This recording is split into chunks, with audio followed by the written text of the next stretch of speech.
Hello friends, मु दीप्ति आपण मानक स्वागत करुछि मो यूट्यूब चैनल दीप्ति क्रिएशन रे। तबे आज आमे जानिबा नड़िया को श्रेष्ठ फल मानिबार कहानी कौन। आसंतु जानिबा एहा पछरे रहस्य। फल मानक मध्यरे श्रेष्ठ फल कुआ जाउतबा फल अर्थात नड़िया। प्रत्येक शुभ कार्य आरंभ करिया पूर्वरु नड़िया को पूजा करिवार परंपरा रहिछि। कौनसी धर्म कार्य जदि नड़िया पूजा न हुए ताहले से कार्य संपन्न हुए नहीं बोली मान्यता मध्य रही। हेले कौन आपण जानिछंती कि एही फल मानक मध्यरे उच्च स्थान पाइथिबा नड़िया काहेकि एते खास।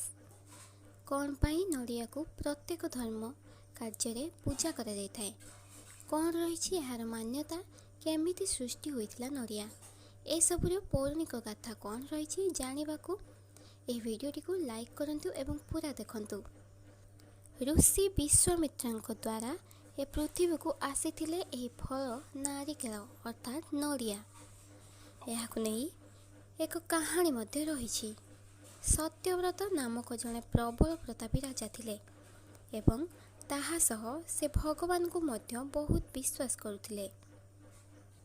धन संपत्ति राज्य सबु किछि थिला तांको पाखरे।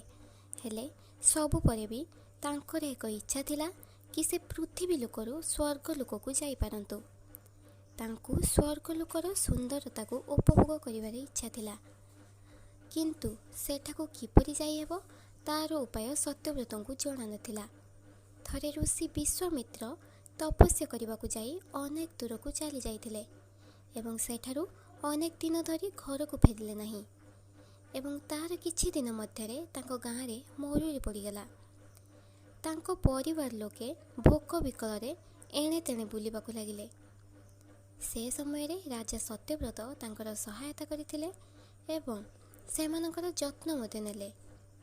अनेक दिन परे जेतेबेले ऋषि घर को फेरिले तेबे तांको राजा को देखा करिबाकू खूब इच्छा हला एवं से राजा को धन्यवाद मध्य जणाइथिले।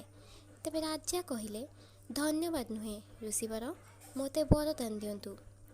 मोर बंची थिबा अवस्था रे मोते स्वर्ग देखाई परिबे। तेबे ऋषि विश्वामित्र तांको पई स्वर्ग को जीवा पई एक मार्ग प्रस्तुत करथिले।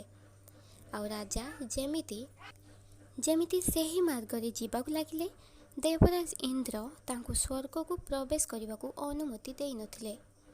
फल विश्वामित्र क्रोधित हो जाइथिले एवं राजांको पई से पृथ्वी और स्वर्ग मध्यरे अन्य एक स्वर्ग निर्माण करिथिले। हेले तांको डर थिला जे पुणी थरे राजांको केही नूतन स्वर्गरू बाहर करिदेबेनि तो। तापरे से एही स्वर्ग को लागिथिबा रास्तार आगरे एक विशाल दंड तैयारी करिथिले, जहाकू आमे माने नारिकेल बोली कहूछु। एवं राजा सत्यव्रतଙ୍କ मृत्यु परे तांकर मुंड एक फल परिणत होगला एवं एहापरे ऋषि विश्वामित्र एहाकू सबुठु श्रेष्ठ रूप देले, जहाकू आमे नारिकेल बोली कहूछु।